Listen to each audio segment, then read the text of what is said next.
Limited की quickly analysis देख लेते हैं। चैनल को लाइक एंड सब्सक्राइब करना मत भूलिएगा। तो एज एन आईटीडी सीमेंटेशन में आप देख रहे हो कि यहाँ पे स्टॉक में गैप अप ओपनिंग के बाद एक अपर सर्किट हिट होते हुए नजर आया और स्टॉक सही चलते हुए नजर आया। ओवरऑल पोटेंशियल काफ़ी हैवी रहा, वॉल्यूम भी अल्टीमेट लेवल का था। इतना हैवी वॉल्यूम लास्ट अपन को 23 में देखने को मिला था यहाँ पे, जो कि 15 मिलियन के आसपास था, और वही वॉल्यूम को 16 मिलियन का आसपास आज देखने को मिला। थोड़ा न्यूज़ ड्रिवन था यहाँ पे, और न्यूज़ वो समझ लेते हैं यहाँ पे क्या है। ITD Cementation India claims 20% on report of Adani group eyeing stake in company. तो एज ऑफ यहाँ पे जो 40% स्टेक बना रहे हैं, प्रमोटर स्टेक रहेगा ये, और यहाँ पे स्टेक की वजह से ही एक अपन को तेज़ी देखने को मिली है। Stock set for its best day in more than 4 year to snap 3 straight sessions of declines, और finally more than 13 million share traded, और इसी की वजह से स्टॉक में आज हैवी पोटेंशियल रहा है। तो नेक्स्ट सेशन में क्या रहेगा, क्या भाई और ऊपर चल सकता है। यहाँ पे अगर डेली टीएफ देखें तो डेफिनेटली यहाँ पे आरएसआई काफ़ी कूल डाउन था और एक सडन अपसर्ज देखने को मिला। वीकली टाइम फ्रेम की भी कुछ ऐसी चलते हुए नजर आ रहा है, क्योंकि पहले ये काफ़ी समय से ऊपर की जोन में ही ट्रेल कर रहा था वीकली टाइम फ्रेम पे, और काफ़ी कूल डाउन हुआ था रिसेंटली। तो अगर रेंज देखें आप इसके वीकली टाइम फ्रेम पे, तो इसी रेंज में अपना ये सपोर्ट हर बार जनरेट करता है, यहाँ पे ही बाउंस होता है। सेम इसी बार भी कुछ ऐसी जोन से बाउंस होते हुए नजर आया है। और सेम एज अगर 1 आवर टीएफ देखें तो ये थोड़ा ओवरबॉट है, बट अभी भी चल सकता है। अगर पोटेंशियल नेक्स्ट सेशन में अच्छा रहता है तो टारगेट समझिए यहाँ पे देगा स्टॉक जोन का ब्रेकआउट। मतलब पहले जोन में काफ़ी दिक्कतें आ रही थी, यहाँ रेजिस्टेंस है, ये पूरा जोन रेजिस्टिव है, इसका ब्रेकआउट देता है 575 का, तो स्टॉक का पहला टारगेट हिट होगा। पहला टारगेट इसी को ही मान लेते हैं, या फिर 575। नेक्स्ट टारगेट जाएगा 600 का साइकोलॉजिकल लेवल।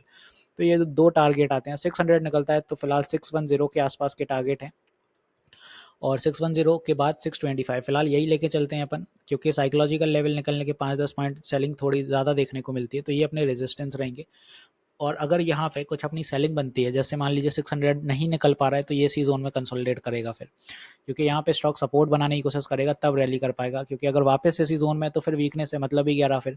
तो ओवरऑल गैपिंग भी रही है, बट एक चीज़ नोटिस ज़रूर करिएगा, ये गैपिंग है जो नियर टर्म में आने वाले टाइम में ये भी फिल होगी, बट एज ऑफ फिलहाल तो स्टॉक बुलिश है, बाइंग ऑर्डर बहुत हैवी लगे हुए हैं, और यहाँ पे स्टॉक ओवरऑल ऊपर की दिशा में 625 एक बड़ा टारगेट है, और फिलहाल 600 एक अपन को लगता है कि भाई जो नॉमिनल टारगेट अचीवेबल रहेगा वो यहाँ तक की एक रैली दिखा सकता है आईटीडी सीमेंटेशन।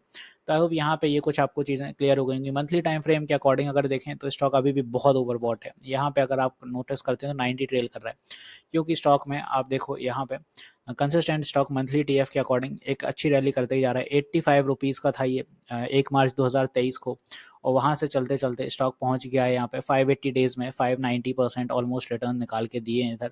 तो स्टॉक ने रिटर्न्स बहुत ज़्यादा अच्छे दिए हैं, और इसी वजह से ये वापस से एक और पोटेंशियल में फिर से आ रहा है, और पोटेंशियल आ रहा है वापस से। तो इसीलिए मैं बोल रहा हूँ कि ये टारगेट रह सकते हैं। 625 निकलेगा तो फर्दर वीडियो बनाऊंगा, 650 का टारगेट आएगा फिर। तो ये सारी अपनी रेजिस्टेंस, और स्टॉक में जो कल के लिए नेक्स्ट सपोर्ट रहेंगे, सॉरी मंडे के लिए एज ऑफ, तो वो अपने सपोर्ट रहेंगे 540 का एक सपोर्ट आएगा यहाँ पे, और इसके बीच में एक साइकोलॉजिकल लेवल रहेगा 550, मतलब 10-10 पॉइंट के सपोर्ट मानिएगा, और टारगेट यहाँ पे एटलीस्ट 20-25 पॉइंट्स के टारगेट्स अपने रहेंगे। तो कुछ इस तरह से चलते हुए नजर आएगा आईटीडी सीमेंटेशन। रिजल्ट की बात करें तो नेट्स जो स्टॉक की सेल थी वो अपनी 2381 सीआर की थी जून क्वार्टर। लास्ट टाइम का सेम जून क्वार्टर यहाँ पे 1833 सीआर का था। नेट प्रॉफिट्स पर 100 सीआर था, लास्ट टाइम भी 52 सीआर था। तो यहाँ पे काफ़ी चीज़ें सही रही। ईपीएस बढ़ के 5.83 रुपीज़ का हो गया था, और ऑपरेटिंग प्रॉफिट देखें जो कि एज एन एविटा रहता है 221 सीआर का था, लास्ट टाइम 162। एविटा मार्जिन भी बहुत बेटर रहे होंगे। एफआईआई की बात करें तो 20% स्टेक हो गए बढ़ के, जो मार्च के क्वार्टर में 17 थे, यहाँ पे आप देख रहे होंगे।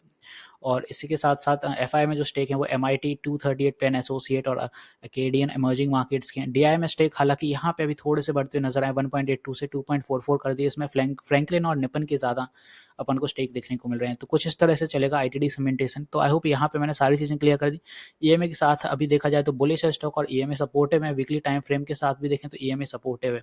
एक चीज़ और बता दूं, मैं लाइव सेशंस भी लेता हूँ मार्केट आवर में, सुबह 11 बजे से और शाम 9 बजे भी लाइव आता हूँ। तो आप अपनी क्वेरी क्लियर कर सकते हैं, लाइव सेशन में इंटरेक्ट कर सकते हैं।